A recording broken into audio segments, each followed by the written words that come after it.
Hey guys, this is Sunil Singh. आप देख रहे हैं द स्विंग ट्रेडर। आज हम देखने जा रहे हैं स्विंग ट्रेडिंग प्रोसेस, जिसमें हमें स्टॉक सिलेक्शन कैसे करना है, किस तरह का स्टॉक लेना है, एंट्री कहाँ पे करना है और एग्जिट कहाँ पे करना है।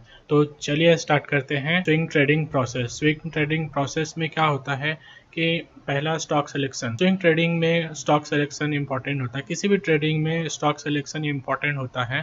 जैसे कि आप जानते हैं कि स्विंग ट्रेडिंग में स्टॉक को हमें एक दिन से लेके 3 से 4 हफ्ते की होल्डिंग रखनी पड़ती है। तो इसमें स्टॉक सिलेक्शन इंपॉर्टेंट होता है। स्टॉक सिलेक्शन इसलिए इंपॉर्टेंट होता है कि अगर स्टॉक ट्रेंडिंग ना हो, साइडवेज हो, कोई ट्रेंड उसमें नहीं बन रहा हो, तो उसमें स्टॉप लॉसेस होने का चांसेस ज़्यादा रहता है। तो इसलिए स्टॉक सिलेक्शन इंपॉर्टेंट हो जाता है। और स्टॉक सिलेक्शन के साथ में ही एंट्री कहाँ पे करना है, एंट्री पॉइंट भी इंपॉर्टेंट होता है, क्योंकि उसके ऊपर ही आपका रिस्क रिवॉर्ड डिपेंड होता है। अगर आप एंट्री रॉन्ग जगह पे कर रहे हैं तो आपका रिस्क बढ़ जाएगा। अगर आप एंट्री राइट टाइम और राइट प्लेस पे कर रहे हैं तो आपका रिस्क रिवॉर्ड बढ़ जाएगा और आपका ट्रेड फेल होने का चांस भी कम होगा। और तीसरा है प्रॉफिट बुकिंग। प्रॉफिट बुकिंग उतना ही इम्पोर्टेंट है जितना कि एंट्री और स्टॉक सिलेक्शन इम्पोर्टेंट है। अगर आप राइट टाइम पे प्रॉफिट बुकिंग नहीं कर रहे हैं और आप ज़्यादा प्रॉफिट के चक्कर में हैं, ज़्यादा आपके अंदर ग्रीड आ गया है, लालच आ गया है, तो आपका एसएल होने का भी चांस होता है। क्योंकि अगर स्ट्रॉन्ग ट्रेंडिंग स्टॉक है तो उसी तरह से स्ट्रांगली रिवर्स भी होता है। इसलिए राइट टाइम पे प्रॉफिट बुकिंग भी इम्पोर्टेंट है। तो चलिए स्टार्ट करते हैं स्टॉक सिलेक्शन के लिए स्क्रीनर बनाने से। तो चलिए देख लेते हैं बुलिश स्टॉक के लिए हमारा पैरामीटर या क्राइटेरिया क्या होना चाहिए। चलिए स्टार्ट करते हैं स्क्रीनर बनाने से। इसमें हमें पहले देखना है बुलिश स्टॉक के लिए हमारा क्राइटेरिया क्या होना चाहिए, मैं क्या यूज करता हूँ। इसमें मैंने किया है कि लेटेस्ट यानी डेली टाइम फ्रेम पे 20 SMA 50 SMA से ऊपर होना चाहिए। दूसरा, ये तो डेली टाइम फ्रेम पे ट्रेंड हो गया। दूसरा मैंने क्या किया है, वह आर्ली टाइम फ्रेम पे 50 SMA 200 SMA से ऊपर होना चाहिए। तीसरा मैंने किया है आर्ली चार्ट पे 20 SMA 50 SMA से ऊपर होना चाहिए। ये तो हो गया SMA।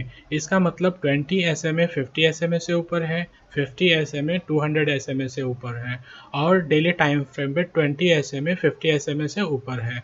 तो यानी दोनों टाइम फ्रेम पे ट्रेंड अप है। इससे ये क्लियर हो जाता है। अब हमें देखना है कि आर्ली चार्ट पे प्राइस 20 SMA के ऊपर क्लोज होना चाहिए और 50 SMA के ऊपर क्लोज होना चाहिए। तो यहाँ पे मैंने क्या किया, आर्ली चार्ट पे क्लोज प्राइस 50 SMA के ऊपर होना चाहिए, ये मैंने क्राइटेरिया दिया है। और आर्ली चार्ट पे क्लोजिंग प्राइस 20 EMA से ऊपर होनी चाहिए। यहाँ पे आप SMA भी ले सकते हैं, कोई इशू नहीं, आप SMA ले या EMA ले। तो आर्ली चार्ट पे क्लोजिंग प्राइस 20 EMA से ऊपर होना चाहिए। इसके बाद मैंने क्या किया है कि डेली टाइम फ्रेम पे RSI 14 60 के एबो होना चाहिए। और लास्ट का जो क्राइटेरिया है, उसके बाद लास्ट का जो क्राइटेरिया मैंने रखा है, वॉल्यूम 5 लाख के ऊपर होना चाहिए डेली टाइम फ्रेम पे।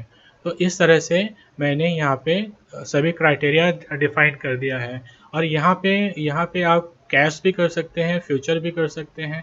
यहाँ पे अगर आप फ्यूचर कर रहे हैं तो ये वाला क्राइटेरिया देने की ज़रूरत नहीं है। यहाँ पे आप कैश कर रहे हैं तो आपको वॉल्यूम का भी क्राइटेरिया देना ज़रूरी हो जाता है, क्योंकि आप लो वॉल्यूम स्टॉक में ट्रेड नहीं करना चाहेंगे। इसलिए यहाँ पे मैंने वॉल्यूम का भी रखा है। ठीक है, तो आगे देख लेते हैं बेयरिश के लिए मैंने क्या किया है। बेयरिश स्टॉक के लिए मैंने किया है डेली चार्ट पे 20 SMA 50 SMA के नीचे होना चाहिए। आर्ली चार्ट पे 50 SMA 200 SMA के नीचे होना चाहिए। फिर आर्ली चार्ट पे 20 SMA 50 SMA के नीचे होना चाहिए। यानी 20 SMA 50 SMA के नीचे है, 50 200 SMA के नीचे है, मतलब स्टॉक स्ट्रॉन्ग ट्रेंडिंग डाउन है।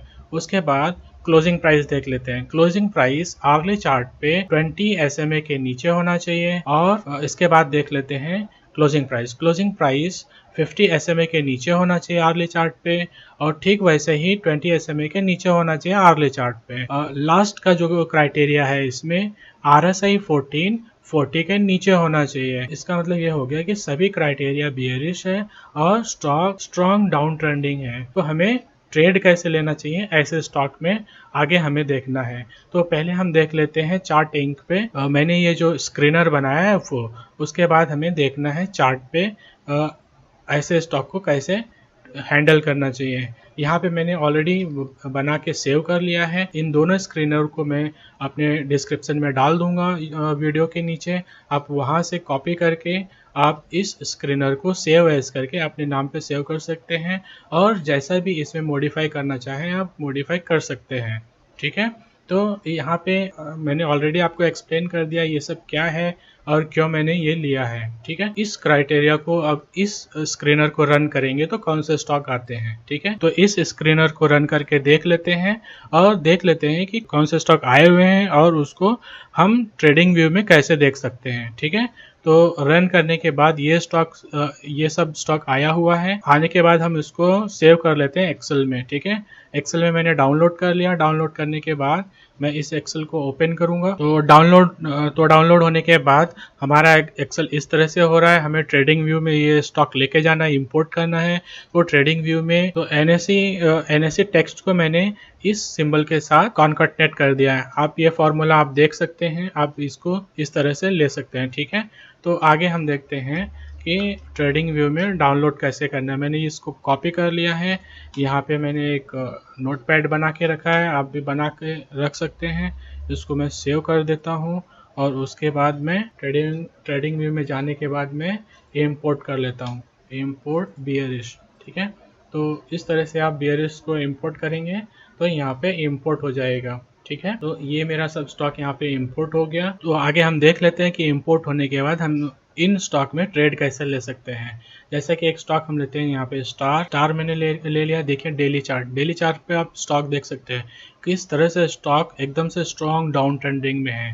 तो इस तरह के स्टॉक आपको इस फिल्टर से मिल जाएंगे। इसमें इंपॉर्टेंट ये होता है कि आप ट्रेड कहाँ पे ले रहे हो। जैसे जितना आप ये 50 या 20 SMA नज़दीक लेते हो, रेजिस्टेंस के नज़दीक लेते हो, उतना आपका रिस्क मैनेजमेंट अच्छा हो जाता है। आपका स्टॉप लॉस कम हिट होता है, आपका रिस्क भी कम रहता है। ठीक है, तो अब हम देख लेते हैं आर्ली चार्ट पे इसको। तो आप देख रहे हैं यहाँ पे स्टॉक 200 SMA के नज़दीक आता है, नीचे चला आता है, नज़दीक आता है, नीचे चला आता है, नज़दीक आया नीचे, नज़दीक आया नीचे। तो अब वापस यहाँ पे स्टॉक 200 SMA के नज़दीक आया है, नज़दीक आने के बाद नीचे जा रहा है और यहाँ पे एक रेजिस्टेंस भी है। तो इस स्टॉक को दो तरह से ट्रेड किया जा सकता है। एक पहला है कि ये जैसे ही इस लो को तोड़ता है आप यहाँ पे शॉर्ट कर दीजिए, और इस ट्रेंड में ये जो शॉर्ट टर्म ट्रेंड चल रहा है, यहाँ से लोअर लो लोअर हाई, लोअर लो लोअर हाई चल रहा है, वहाँ पे जो लोअर हाई है उसके ऊपर आप स्टॉप लॉस लगा सकते हैं। दूसरा, ये लो नहीं तोड़ता है और यहाँ से थोड़ा बाउंस देता है वापस इस रेजिस्टेंस में और ये 200 SMA के नज़दीक आता है, तो यहाँ पे कोई बियरिश सिग्नल दिखता है 30 मिनट चार्ट पे या 1 आवर चार्ट पे, तो आप शॉर्ट कर सकते हैं इस रेजिस्टेंस के ऊपर या इस SMA के 200 SMA के ऊपर स्टॉप लॉस लगा के। उसके लिए टारगेट ये होगा, पहला टारगेट ये होगा, दूसरा टारगेट ये होगा। ठीक है, स्टॉक सिलेक्शन से लेके एंट्री, रिस्क मैनेजमेंट और प्रॉफिट बुकिंग तक। तो स्टॉक सेलेक्ट कैसे करना है, उसमें ध्यान क्या रखना है, एंट्री कहाँ पे करनी है, रिस्क कितना होना चाहिए, रिवॉर्ड कितना होना चाहिए, प्रॉफिट बुकिंग कैसे प्लान करना चाहिए। होप आपको ये समझ में आ गया होगा स्विंग ट्रेडिंग कैसे प्लान करना चाहिए, कैसे कर सकते हैं, और इस तरह से मैं भी करता हूँ। ठीक है, तो आप बने रहिए मेरे चैनल पे, प्लीज़ सब्सक्राइब करिए, लाइक करिए और शेयर करिए। Thank you.